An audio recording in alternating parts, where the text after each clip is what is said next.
Bwana asifiwe sana. Amen. Mungu wetu na Baba yetu, tunakushukuru. Asante kwa ajili ya wakati mzuri wa kujifunza neno lako. Tunaomba neno lako likatutengeneze fikra zetu, likatutengeneze mitazamo yetu, nafsi zetu na maisha yetu ya Bwana. Katika jina la Yesu Kristo na kwa damu ya mwana kondoo tunaomba na kukushukuru. Amen. Sasa niseme kwamba tunamshukuru Mungu kwamba leo tuko hii sura ya 37 ya kitabu cha Mwanzo. Kitabu cha Mwanzo, sura ya 37. Na labda nitoe maneno ya utangulizi. Unajua kwa nini tunajifunza neno la Mungu? Najua mnafahamu, lakini ngoja niwaongezee tu component kidogo. Unajua mtoto wa kike wa miaka 8, ngapi 9, sio rahisi kushika mimba. Sawa sawa? Si tunafahamu ni kwa nini? Kwa sababu viungo vyake havijawa tayari kupokea mtoto. Sawa sawa? Na hivyo ndivyo ilivyo kwamba sisi tunapojifunza neno la Mungu, Mungu anavitengeneza viungo vyetu vya ndani vya rohoni ili kuwa na uwezo wa kupokea vision ya kimungu, ili kuwa na uwezo wa kupokea mawazo ya kimungu. Lakini kama hujifunzi neno la Mungu, yani unakuwa bado mtoto. Kila Mungu akitaka kutumbukiza kitu chake, anakuta bado ule uwezo wa kupokea ni mdogo. The way unavyofikiri, unavyowaza, unavyotafsiri mambo, yani hawezi akatumbukiza kitu na kile kitu kikakuwa. Sasa kazi ya neno la Mungu ni kukufanya viungo vyako vya kiroho vipanuke. Namna yako ya kufikiri, namna yako ya kuwaza, namna yako ya kutafsiri mambo, namna yako. Kwa hiyo Mungu akitaka kuweka kitu chake, yani kinakuja, kinakaa na kitakuwa. Sawa? Ndio maana maono yoyote Mungu akiweka, yani mtu asipokuwa na yale maono hayakui. Kwa hiyo if you don't grow, yani uwe na uhakika kwamba hutaweza kupokea vitu vingi ambavyo Mungu anataka kuviachilia, kwa sababu hawezi. Sasa neno la Mungu linakuandaa, linakutengeneza, linapanua hilo bakuli ili Mungu akidondosha namna hii linaweza kupokelewa, and then ukakuwa vizuri. Bwana asifiwe sana. Kwa hiyo tamani, lionesha huku neno. Lionesha huku neno ili tuweze kufanya nini? Tuweze kukua. Mimi nafarijika sana. Mamangu ananiambiaga, anasema, Undole, ulivyokuwa ukihubiri by then ni tofauti sana na sasa. Maana yake anaona growth. Umeona? Yani hiyo mimi kwangu ninavyotafsiri ni kwamba mimi nakuwa, ndio maana kwamba hata Mungu anaweza kufanya nini? Kutumbukiza vitu vyake. Kama nisingekuwa nakuwa, maana yake asingeona tofauti ya nilikotoka mpaka hapa nilipofika. Bwana asifiwe sana. Sasa basi, tunakwenda kwenye nini? Kwenye sura yetu ya 37. Tukianza na ule, nafikiri imesomwa, kila mtu amesikia vizuri. Sasa mimi kuna mambo kadhaa ninayadokoa hapa ambayo kwa uwezo wa Roho Mtakatifu Mungu amenipa kuyaangalia.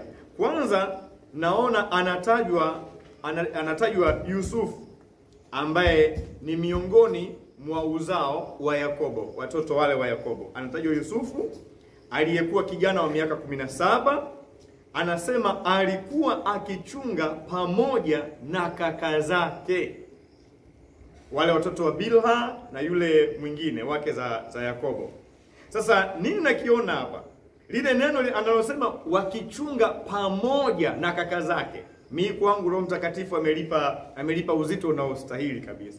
Kwamba hii inaonyesha Yusufu alikuwa ni mtu mwenye ushirikiano. Ni mtu mwenye ushirikiano, ni mtu mwenye kujichanganya na wenzake, ni mtu mwenye kufanya kazi katika timu. Anasema alikuwa akichunga pamoja na ndugu zake. Hakuwa mtu mwenyewe wa kujitenga. Alikuwa akifanya kazi ya kuchunga pamoja na ndugu zake. Biblia inasema sehemu nyingine, yeye ajitengae na wenzake, kwenye Mithali anatafuta matakwa yake mwenyewe. Lakini huyo sio Yusufu. Na niwaambie ndugu zangu, Mungu alivyotuumba sisi, yani ametuumba sisi katika hali ya kuhitajiana. Sisi ni social being.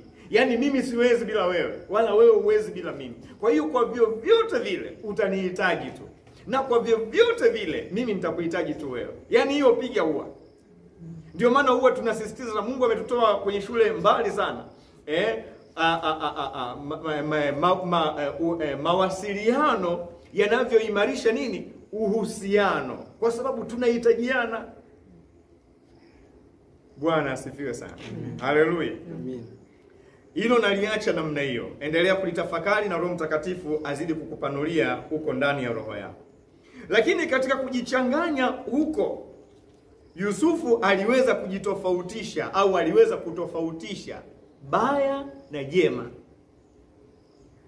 Kwa sababu unapojichanganya, sio yote yatakuwa mazuri, sio yote yatakuwa mabaya. Lakini ni akili kukichwa kwamba lipi ni zuri niende nalo katika hali ya kujichanganya, na lipi ni baya niliache. Yusufu alikuwa yuko miongoni mwa ndugu zake. Lakini ndugu zake walipokuwa wanafanya mabaya, Yusufu aliweza kudetect. Yani hali yake ya rohoni iliweza kumwambia kwamba hii ni mabaya, usiyafanye au usiende naye au usiwafuate ndugu zako katika haya. Kwa hiyo akawa akirudi nyumbani anaripoti kwa baba yake ubaya wa ndugu zake au maovu ya ndugu zake. Na Biblia inasema, mwanangu, wenye dhambi wakikushawishi usikubali. Yusufu alijichanganya, lakini hakufuata tabia za wale ndugu zake. Mimi sijui wewe unajichanganya wapi. Inawezekana huko ofisini, inawezekana kanisani, inawezekana sijui shuleni, inawezekana sijui mtaani, unajichanganya. Sawa. Lakini je, unayo uwezo kama wa Yusufu wa kujua kwamba hili ni jema, natakiwa nilifuate, na hili ni baya, sipaswi kulifuata? Au kwa sababu tu ya rafiki zako unaamua kufuata hata yale ambayo Mungu anakuonyesha kwamba haya sio mema? Huyo sio Yusufu. Yusufu alirudi akamwambia baba yake ubaya wa ndugu zake 1, 2, 3. Na hiyo inaonyesha kabisa kwa nini alifanya hivyo. Kwa sababu alikuwa na hofu ya Mungu. Mtu ambaye hana hofu ya Mungu, kwanza wala hawezi, yale mabaya atayaona ni ya kawaida tu. Yani kwamba atahisi kwamba hiki kitu kinamchukiza Mungu, wala hawezi kuhisi, ataona ni normal. Lakini hofu ya Mungu ilimfanya Yusufu ajitofautishe na wale ndugu zake, kwamba hii sio staili ya maisha mimi naotakiwa kuishi. Haya sio mambo ambayo mimi kama mtumishi wa Mungu natakiwa kuwa nayo, au mimi kama mtu niliokoka natakiwa kuwa nayo. Hapana, alijitofautisha. Hakutaka kuwa sehemu ya uovu wa ndugu zake. Sasa hali hii na ile ya kuwa mtoto wa uzeeni, maana Yakobo alimpenda sana huyu kwa sababu ya ile hali ya utoto wa uzeeni, mtoto wa mwisho. Lakini hali yake hii ya kukataa uovu ilimfanya Yusufu apate kibali kwa babake. Ilimpa kibali machoni pa babake. Na ndugu zake walivyoona Yusufu amepata kibali machoni pa baba yake, Biblia iko wazi, hawakujiuliza kwa nini Yusufu amepata kibali machoni pa baba, ili na wao waweze kuiga, waweze kupita hiyo njia. Hawakujiuliza. Lakini badala yake Biblia na rekodi inasema kwamba walimchukia. Hawakuweza kusema naye kwa amani. Nikiwa najiuliza sana maswali. Wanamchukia Yusufu, anakosa gani? Kwa nini wasimchukie baba ambaye ameonyesha kumpenda Yusufu? Lakini wao wanamchukia mtu ambaye hana hatia.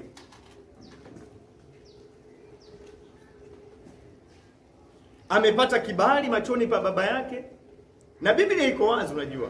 Siku zote nasema kwamba yani kanuni ya Mungu kwamba ukitenda vema unapata kibali, sio machoni pa Mungu. Yani hiyo hata wanadamu. Nakumbuka mwalimu wetu wakati tuko darasa la pili, tulikuwa tunamuita Teacher Bibi. Alikuwa anatufundisha, nasema yani lazima muwe watii kwa wazazi wenu, na unajua ukiwa mtii kwa mzazi wako, umeona, hata kama labda amenunua vitu huko vitumbua na nini, anaweza akawanyima wengine wote, akakufichia wewe, umeona, akakufichia kwa sababu anajua mwanangu akakufichia, umeona. Alikuwa anatuhamasisha ile hali ya kutafuta kibali kwa wazazi, kwamba mzazi atakata fikisa na mtoto huyu na lakini huyu, yani huyu hapana. Sio kwamba atambagua mwingine, lakini tu kuna kibali fulani automatically kwa sababu ya namna unavyo behave. Sasa hii ndio ilitokea machoni pa Yakobo. Sasa hiyo ikamletea shida Yusufu. Lakini tatizo naliona hapa, nasema wale ndugu zake kwa nini hawakujiuliza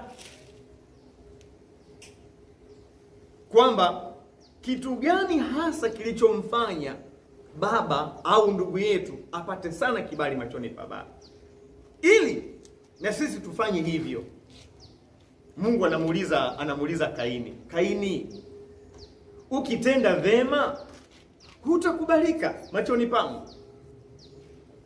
Lakini tunamuona hivyo Kaini, badala ya kumchukia Mungu anamchukia Abel, kwamba kwa nini sadaka yake imekubaliwa, kwa nini Mungu amemkubali, kwa nini, ana shida gani? Mchukie Mungu. Huyu namchukia na shida gani? Sasa mimi niulize swali kwetu sisi hapa mnaosikiliza na wale wanaoangalia kwa njia ya YouTube, WhatsApp. Je, wewe hapo ulipo,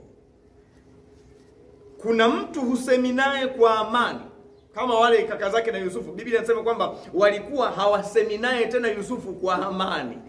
Sasa hili ni swali.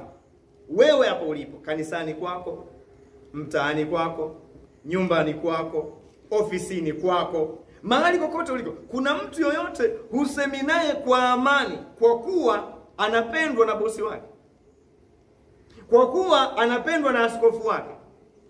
Labda mchungaji anapendwa na askofu wake, au anapendwa na mchungaji wake, au anapendwa na wazazi wake. Je, kuna mtu yote husemi naye, humtazami kwa amani kwa sababu hiyo, kama wale ndugu za Yusufu kwa Yusufu?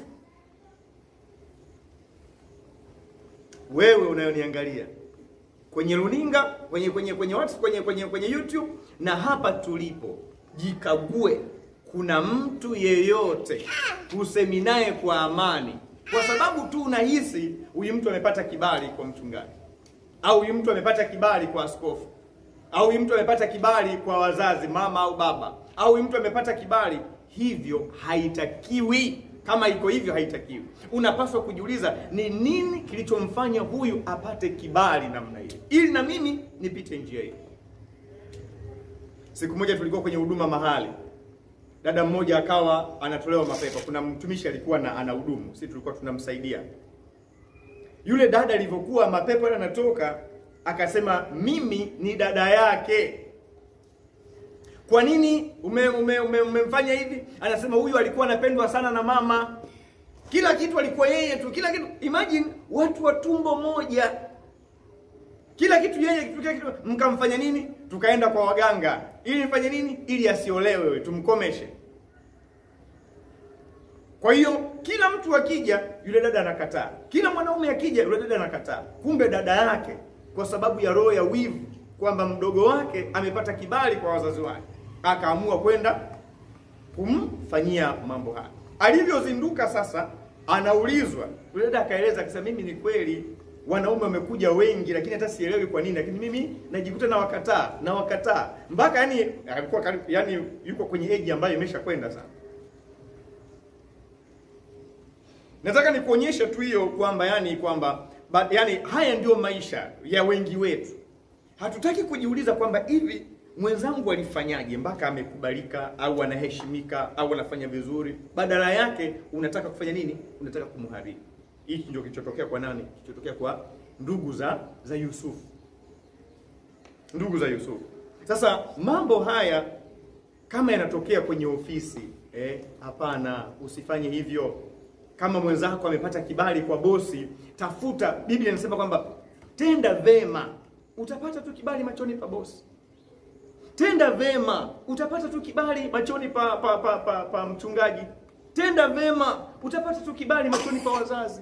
Lakini usimuumize ndugu yako ambaye hana hatia yoyote. Bwana asifiwe sana. Na nikishindilia hapo kwa neno la Mungu, soma pamoja na mimi kwenye ile wa Timotheo wa pili sura ile ya 2 na mstari wa 20 mpaka ule wa 21. Timotheo wa pili sura ya 2 mstari wa 20 mpaka wa 21. Anasema hivi: basi katika nyumba kubwa havimo vyombo vya dhahabu na fedha tu, bali na vya mti na vya udongo, vingine vina heshima, vingine havina. Basi ikiwa mtu amejitakasa kwa kujitenga na hao, atakuwa chombo cha kupata heshima, kilichosafishwa, kimfaacho Bwana, kimetengenezwa kwa kila kazi njema. I like it. So powerful. So powerful. Katika nyumba ya Mungu, katika ufalme wa Mungu, kuna vyombo vingi tu vya dhahabu, vya miti, vya udongo. Alafu anasema kuna vyenye heshima na visivyokuwa na heshima. Lakini anasema hivi, kanuni ya chombo chochote humo ndani kinachotaka kuwa na heshima katika hiyo nyumba ni kujitenga na nini? Na uovu, na kuhakikisha kwamba kimekuwa safi. Anasema iko chombo kitakuwa kimetengwa kwa ajili ya kila kazi njema, kitakuwa ni chombo cha kupata heshima. Haiwezekani sisi wote hapa ni watumishi wa Mungu, unaishi maisha machafu alafu upate heshima kwa Mungu. Haiwezekani. Haiwezekani. Yaani hiyo chukua kutoka kwenye Biblia. Wakati Mungu ana mtu mwingine pale ambaye amemuona kabisa ni mtu mcha Mungu, ni mtu mwenye hofu ya Mungu, ni mtu msafi, utategemea kwamba heshima yako italingana na yeye? Haiwezekani. Na Mungu, ukikosa heshima kwa Mungu, yani utatumia nguvu kubwa sana kutafuta heshima kwa wanadamu. I'm telling you. Yani utatumia nguvu kubwa sana kutafuta heshima kwa wanadamu. Lakini ukipata heshima kwa Mungu, nguvu utakayotumia ni kidogo sana wanadamu kukuheshimu. Kwa sababu Mungu ataachilia utisho wake na uwepo wake. Kila mtu ataona kwamba this is the man of God. No doubt.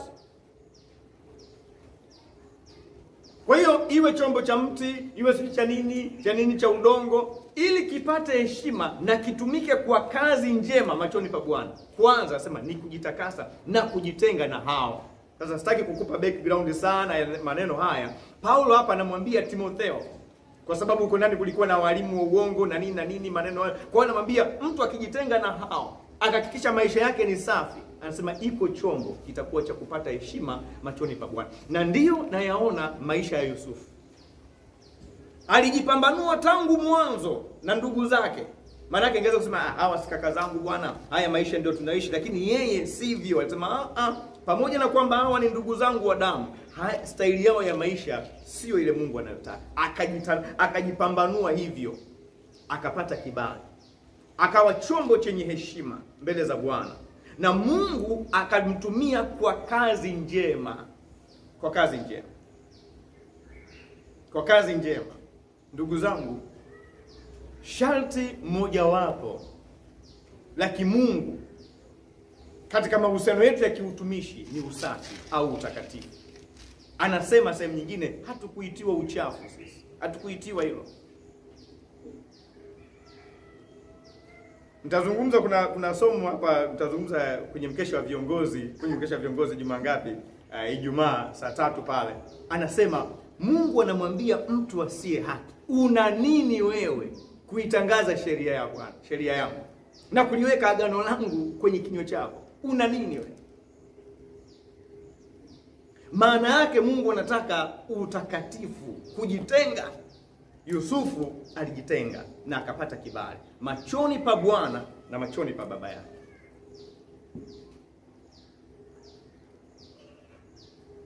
Bwana asifiwe sana. Kwa hiyo tunapokuwa wachafu, Mungu hawezi kutumbukiza kitu kisafi. Kwa hiyo huwezi kutumika vile Mungu anavyotaka. Haiwezekani. Haiwezekani. Wewe nikikuwekea maji ya kunywa masafi, kama mimi nimefungua chupa, ukaleta kikombe kichafu, nikamini utakunywa? Pamoja na kwamba maji niliweka ni masafi, huwezi kunywa. Kwa hiyo Mungu anataka kuweka vitu vyake mahali pasafi. Kama ni mhubiri, aweke kwenye chombo kisafi. Kama ni mwimbaji, aweke kwenye chombo kisafi. Kama sijui ni kiongozi, aweke kwenye chombo kisafi. Haleluya. Sasa mstari wa 5, Biblia inasema Yusufu akaota ndoto. Akaota ndoto kwamba miganda, si tunafahamu wote miganda? Miganda ni kama ile mabua ya mahindi yale au ya mpunga yamefungwa hivi. Anasema akaona mganda wake umesimama hivi. Alafu miganda ya ndugu zake imekuja imeinamia ule mganda wake. Ameota ndoto.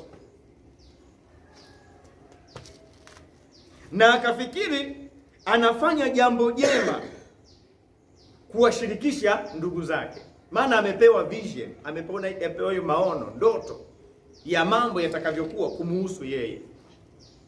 Biblia inasema, angalia tu vizuri pale, ndugu zake wakazidi, napenda hilo neno, wakazidi kumchukia. Manake chuki iliongezeka.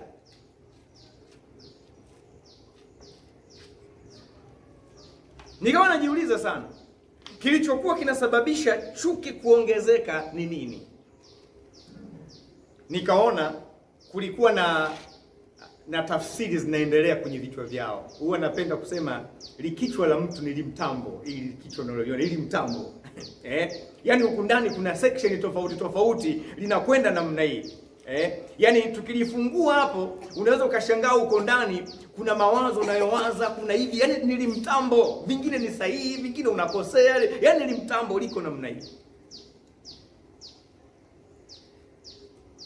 Ndio maana mtu anaweza kukasirikia bila hata sababu, unashangaa huyu vipi, mbona kanikasirikia? Limtambo, kuna vitu vinafanya kazi, vingine amelishwa data za uongo. Kwa hiyo lile limtambo linachekecha sasa. Kwa hiyo unashangaa tu mtu kakununia ghafla. Huelewi. Likichwa ni limtambo. Ndio maana unaweza ukashangaa tu lile limtambo linavyosokota hivi, unashangaa mtu kaja kakubwa tukio. Kwani vipi tena? Mtambo ulikuwa unasokota huku ndani. Ndio maana somo letu tunaloenda nalo hili la mambo ya ulimi na nini kwenye Jumapili pale, na Jumapili tutakuwa tunalimalizia. Hebu usilifanyie, lifuatilie kwa makini sana na lisikilize, na kaa kwenye toba vizuri. Hebu liweke kwenye matendo, liweke kwenye maisha. Mimi nalifanyia kazi sana mimi binafsi. Sana. Fuatilia tu tangu wiki ile tuliokuwa tumeanza mpaka wiki tutakayomalizia. Yaani utakuwa umesogea hatua fulani. Huwa nawaambia Mungu hatupi somo hapa bure. Hatupi somo bure. Yote haya ukiyasikiliza, kwa mfano hata ile umuhimu usijua wa mawasiliano katika mahusiano. Yaani ukilifanyia kazi na kulifuatilia tena na tena, utaona maisha yako yote yako pale. Yako pale. Na unaweza kumwambia Mungu nihurumie, mahusiano yangu mimi na mke wangu yamekuaje, mimi na rafiki yangu hatuna tena mawasiliano, kwa hiyo yamekata mahusiano. Yaani utajikuta unajipeleka mbele za Bwana kila wakati na kumuomba Mungu toba na rehema. Kwa sababu ni vitu very practical. Very practical. Bwana asifiwe sana. Kwa hiyo nikaona kwamba hawa watu kuna vitu vilikuwa vinaendelea kwenye vichwa vyao. Wanajiuliza, ina maana huyu anatuambia hivi, anajifanya yeye ndio wa kiroho sana. Maana unajua kuota ndoto maana yake Mungu anakusemesha. Sawa sawa? Maana yake unapoota ndoto ya kimungu kiache zile kishetani, maana yake Mungu amepata access kwako, kwa hiyo anasema na wewe. Kwa hiyo wale jamaa sema ina maana Mungu ndo anasema na yeye, tunadai kaota ndoto, anajifanya yeye ni wa kiroho sana. Limtambo linaendelea kupika huko ndani. Mungu aongee na yeye tu, yeye ni nani? After all ni kitoto cha mwisho tu, cha mwisho tu kimekuja juzi. Sisi ndio tukiinamie. ina maana yeye ndio atatutawala sisi, ina maana yeye ndio atatumiliki sisi. Hayo mambo yote yanaendelea kule kwenye kichwa. Mimi sijui kwenye limtambo lako kuna vitu gani vinaendelea, sijui. Wala wewe hujui kwenye limtambo langu kuna vitu gani vinaendelea. Lakini cha msingi, vitu vinavyoendelea kwenye huu mtambo vinatakiwa uvichuje viwe vya kimungu. Kama vita process vitu ambavyo si vya kimungu, utazalisha vitu ambavyo si vya kimungu kwa matendo yako na kwa maneno yako. Ndio maana watu wa IT, watu wa mambo ya kompyuta wanasema garbage in, garbage out. Yani chochote utakachokiingiza kwenye kompyuta ndio kitakuletea matokeo hivyo hivyo. Labda Mwasi anaweza kujua zaidi. Yani kitakachokuzalishia ni kile ulichokiingiza. Yani kitakachotoka kwenye mdomo, kwenye matendo ni kile ambacho kichwa kimeprocess. Kwa hiyo una process nini? Ni muhimu sana sana. Sana sana. Ndio maana wewe angalia, kama mume wako amechelewa kurudi, kichwa kikianza kuprocess, sijui kapita wapi, sijui na nani kule, na umepiga simu hajapokea, ndio kabisa karibu. Limtambo lina process. Kwa hiyo anapofika tu unaanza na mashambulizi. Kwa nini? Kwa sababu limtambo lilikuwa lina process kule ndani. Bwana asifiwe sana. Limtambo lina process. Sasa linafika mahali linamwaga sasa ile processing material. Linamwaga sasa. Mzee anashangaa tu kwamba kwani vipi? Sio vipi, mtambo. Likichwa ni limtambo. Kama unabisha si mnajua tulikotoka huku. Yakobo anasema anamwangalia Labani namna hii. Anaona Labani hamtazami tena kama alivyokuwa anamtazama jana na juzi. Shida ni nini? Mtambo wa Labani. Watu walishaingiza data kule. Kwamba huyu amechukua mali yetu yote, baba yetu. Unaona baba sasa amekufilisi na nini? Unajua mtambo wa Labani ukawa unafanya nini? Unatengeneza kule. Matokeo yake akaanza tu anavyomwangalia Yakobo akajua kabisa huyu mbona aniangalia kama alivyokuwa ananiangalia juzi na jana. Lazima hapa kuna nini? Kuna shida. Bwana asifiwe sana.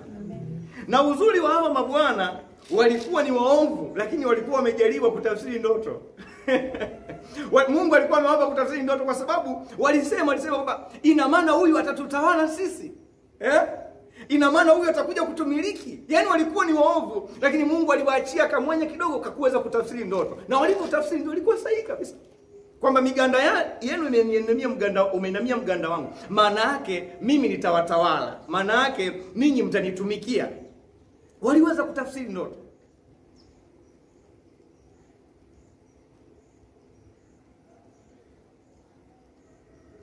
Shida yao tu ni kwamba hawakuweza kuhusianisha hiyo ndoto na Mungu ili waweze kukaa kwenye upande salama zaidi. Kwa hiyo sura ya 9 mstari wa 9 chuki ilipozidi, Yusufu alizidi na yeye kuota ndoto. Unaona mstari wa 9, ndoto zikazidi. Anapoeleza anamueleza ndugu zake na baba yake tena kwa habari ya ndoto nyingine kwamba nyota na mwezi na nini vimekuja vimemuinamia. Baba yake Biblia inasema alimkemea, lakini akalihifadhi lile neno. Alimkemea, akamwambia na maana mimi na ndugu zako tutakuja wewe tukusujudie wewe. Lakini alihifadhi lile neno. Ndugu zake Biblia inasema wakamhusudu. Maana yake wakaendeleza chuki zaidi. Nataka nikwambie hivi. Vision, Mungu anapokupa vision, Mungu hatoi vision moja kwa watu wengi. Mungu huwa anaachilia vision kwa mtu. Na anapotoa vision kwa mtu, wengine hawaelewi. Kwa sababu Mungu hajasema nao. Hata leo hii wewe Mungu anasema sisi hatuelewi. Wewe ni Mungu atakuwa amesema na sisi hatuelewi. Kwa hiyo kupokea hiyo vision. Yaani sisi tunaweza tukawa ndio wa kwanza kufanya nini? Kuipinga kwa sababu sisi hatuelewi. Ndio maana vision yoyote lazima iwe na makundi mawili. watakuwepo wale watakaoielewa na kuisupport, lakini watakuwepo wale ambao hawataielewa na kuipinga. Nikupe mfano, muangalie Yesu Kristo. Yesu Kristo kuja duniani ni vision ya Mungu anaileta duniani kwa ajili ya mpango wake. Mamajusi na wachungaji walielewa vision, wakaisapoti, wakatoa tunu, uvumba na manemane na nini. Ndio miongoni mwa pesa zilizomfanya Yusufu kumsaidia kukimbia na mwanae mpaka wapi? Mpaka Misri na kwenda kukaa kule. Ni sadaka zile walizotoa mamajusi na wachungaji na nini hivyo. Lakini Herode hakuelewa vision ya Mungu, akaipinga na kutaka kulipua kabisa kusudi la Mungu. Hayo mambo yako. Ulioitwa ni wewe. Uliyepokea vision ni wewe. Lakini wapo watu ambao shetani atawainua kutaka kuua hiyo vision. Kama ni ya uchungaji, sijui ni ya uimbaji, ni ya nini, watataka kuua. Lakini wako watu watasema Mungu atawasemesha kwamba tunaona huyu mtu ana kitu cha kimungu, tutamsapoti. Tunaona huyu mchungaji ana kitu cha kimungu, tutamsapoti. Kama ni kwa maombi, sio lazima wakwambie, watakuombea sana. Kama ni kwa fedha, watakusupport sana. Kama ni kwa ushauri, kwa sababu Mungu ameshawakamata, ameshawaeleza kwamba hii ni vision yangu. Kwa hiyo Yusufu, ndugu zake wameshindwa kuelewa kwamba ile ni vision ya Mungu ndani ya Yusufu, kwa sababu Mungu hatoi vision moja kwa watu wote. Anachagua apitishie wapi vision yake. Kwa hiyo ilikuwa ni swala la ndugu zake kuelewa kwamba mwenzetu amechaguliwa na Mungu kubeba vision. Kazi yetu sisi ni kusupport vision. Na unaposupport ile vision, utashangaa na wewe kusudi la Mungu kwako wewe linatimia kwa sababu ya kusupport ile vision.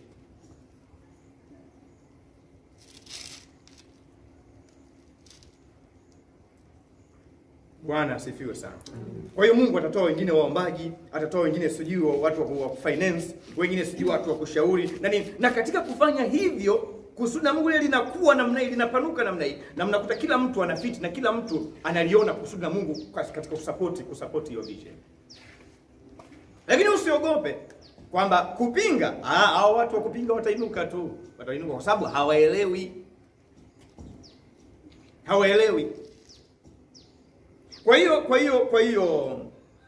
Kwa hiyo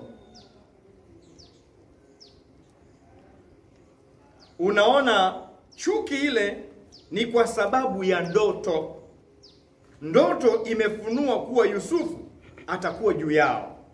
Ndoto ile imefunua kwamba Yusufu atakuwa mtawala wao. Kwa hiyo wao wanajiuliza, kwa nini aje kuwa mtawala wetu? Kwa nini mdogo huyu aje sisi kututawala? Hamna lolote hapo. Lakini Mungu haangalii kama sisi. Anasema, nimemuona Daudi mtumishi wangu, na mimi nimempaka mafuta. Nimemuona mtumishi wangu. Sio kwamba wakina Eli hapo sijawaona. Hata mkimchukia Daudi, lakini mimi nimemuona. Mimi siangalii kama ninyi mnavyoangalia nje, uzuri na umbile la mtu. Mimi naangalia moyo. Nimemuona mtumishi ambaye yeye, he is a man after God's heart. Ni mtu ambaye anafuatilia moyo wa Mungu na makusudi ya Mungu namna hii. Sasa mstari wa 18 anasema wakamuona tokea mbali, kwa sababu alikuwa ametumwa na baba yake kwamba nenda akawaangalie ndugu zako huko kwamba kama wako salama na mifugo yao iko salama. Yusufu akaenda akimtii babake. Wanamuona kwa mbali hivi, wasema mzee wa ndoto yanakuja. Bwana wa ndoto anakuja. Wanamsengenya. Kabla haja wakaribia, wakafanya shauri kwamba wafanye nini? Wakafanya shauri kwamba wamuue.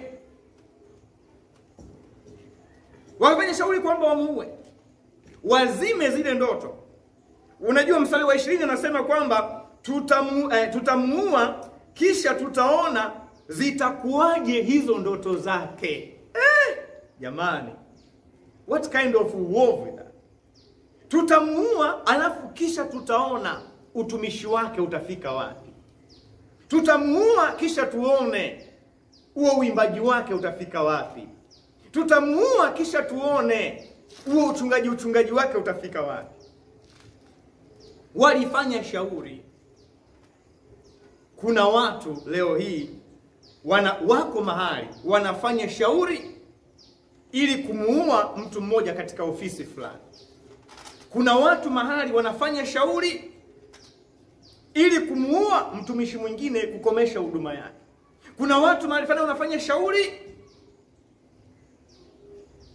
ili wakuachanishe na mke wako au na mume wako.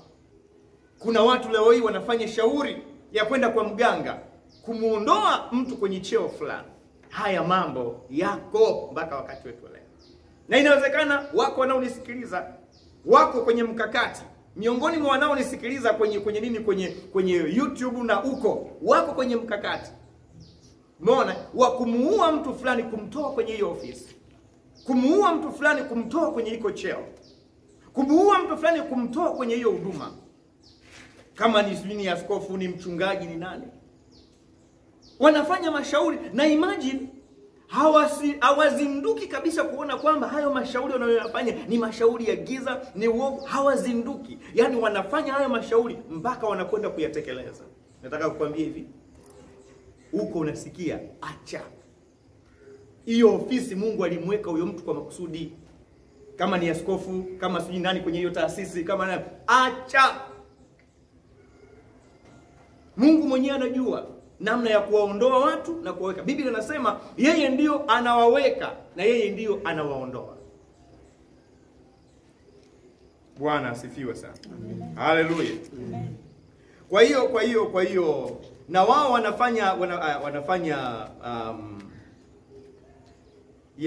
wanafanya shauri, hawastuki kuwa mashauri yao ni chukizo mbele za Mungu.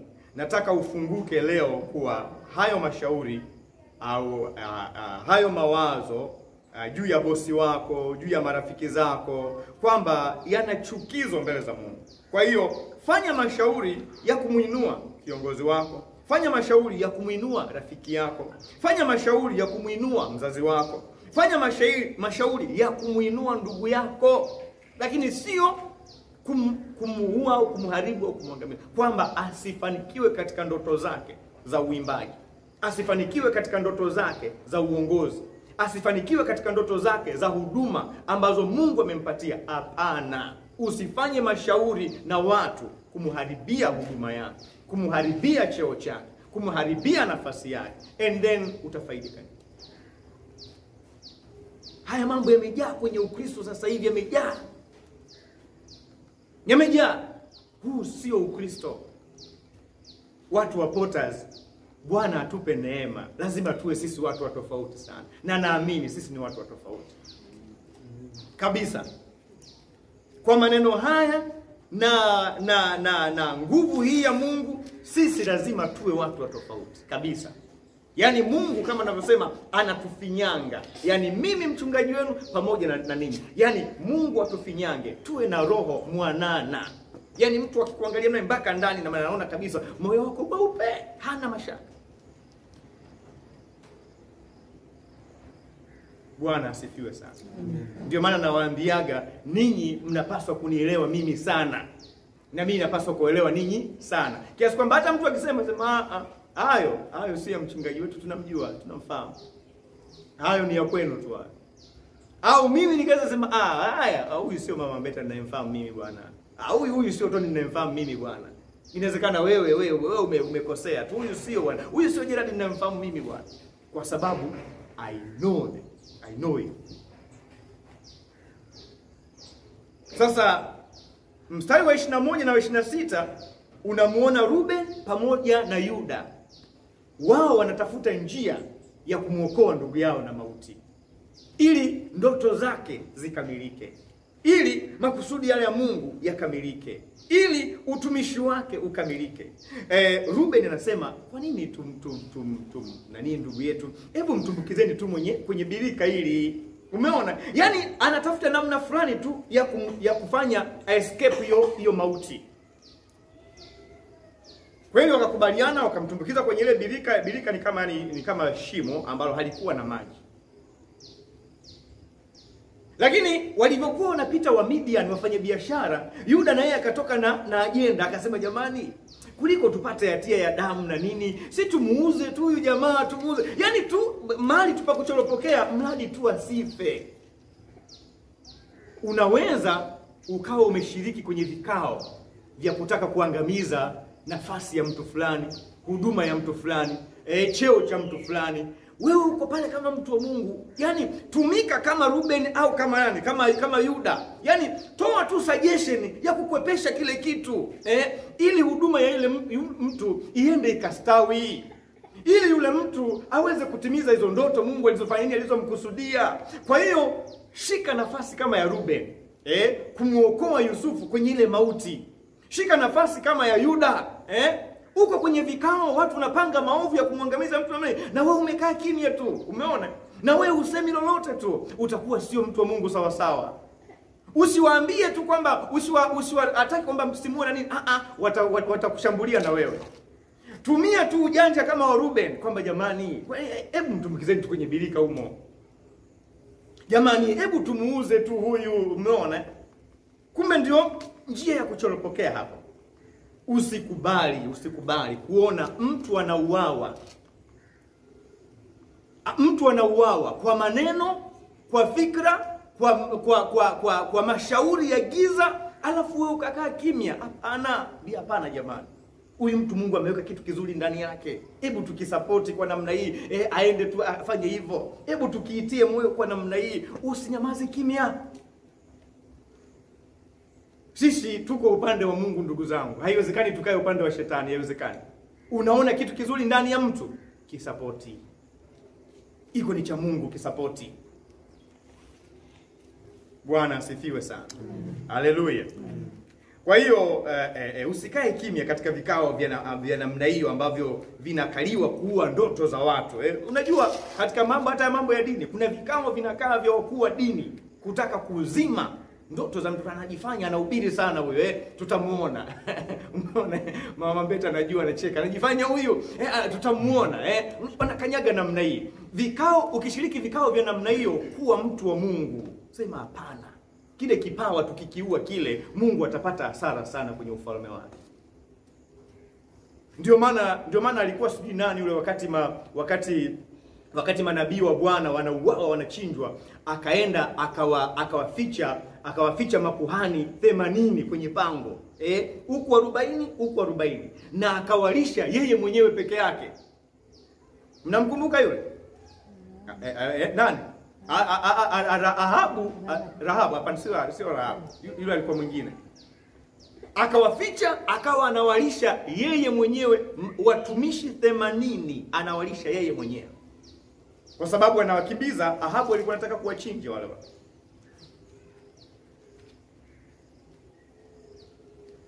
Bwana asifiwe sana. Haleluya. Kwa hiyo toa neno litakaloepusha utekelezwaji wa uovu wa namna hiyo. Sasa mstari wa 31, hawa jamaa wakaichukua kanzu ya Yusufu, alafu wakachinja mwanambuzi, wakailoweka ile kanzu kwenye damu, wakasema tutaenda kumwambia baba kwamba nini? Mwanao amefanya nini? Amelaruliwa na mnyama mkali. Amelaruliwa na mnyama mkali. Roho ya uongo. Wanamuua Yusufu wakati Yusufu yuko hai.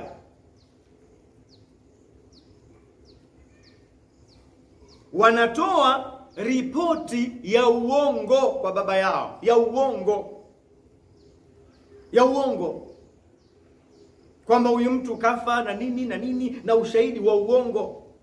Leo hii kwenye maisha yetu wako watu kwenye taasisi wanataka kuwatoa wenzao kazini, wanatengeneza ripoti ya uongo, wanapeleka kwa bosi. Wanataka kuwatoa wenzao kwenye madaraka, wanatoa ripoti ya uongo ya kumharibia mtu sifa yake. Ripoti ya anajua kabisa kwamba haya mambo ni ya uongo, na anaandika ripoti ya uongo kumharibia mtu maisha yake. Acha, wewe unanisikiliza, acha. Usiwe kama ndugu zake Yusufu. Wanajua kabisa Yusufu hajafa, wao wanakwenda namwambia baba amekufa, na wanatoa ushahidi wa uongo. Wanatoa ushahidi wa uongo.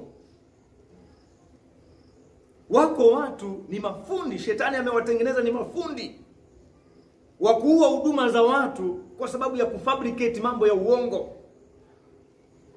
ili kuharibu sifa ya mtu, ili kuharibu hivyo. Usifanye mambo haya. Usifanye mambo haya. Kama uko mtu unayefanya hivyo, acha mara moja. Na kama uko mtu unayefanyiwa hivyo, basi naomba Mungu akupe matumaini. Kuwa na matumaini katika Mungu, kwa sababu imagine katika wale ndugu wote 10 wale wa Yusufu, hivi alikuwa anachoropokea wapi? Wapi anachoropokea? Huyu kawazaiki, lakini Mungu alitengeneza njia ya Yusufu kuchoropoka hapo.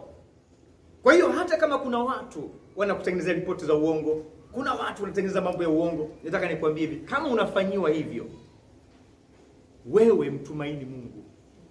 Kwa sababu Mungu ni Mungu anayefungua njia mahali ambapo pasipokuwa na njia. Mahali ambapo ukuzani kabisa, Mungu anatengeneza njia. Yusufu, naamini wakati huo ungekuwa unashika mapigo yake ya moyo, yani labda alikuwa na hofu sana kwamba sasa ndio maisha yangu yamefika mwisho. Hivi nachoropokea wapi kwenye kundi la watu wote hawa, na wote wamefanya mashauri ya kuniangamiza mimi? Natokea wapi hapa? Lakini Mungu katika hao waovu akatumbukiza wazo lililotoka mwanya kidogo, ambacho Yusufu akapenya hapo akachoropoka namna hii. Nasema hivi, hata kama unaona giza, hata kama unaona kulia kumefunga, kushoto kumefunga, nyuma kumefunga, mbele kumefunga, bado Mungu wetu ni Mungu anayeweza kupasua njia mahali ambapo hapana njia. Anaweza kukuandalia meza jangwani. Kwa hiyo usiogope. Usiogope.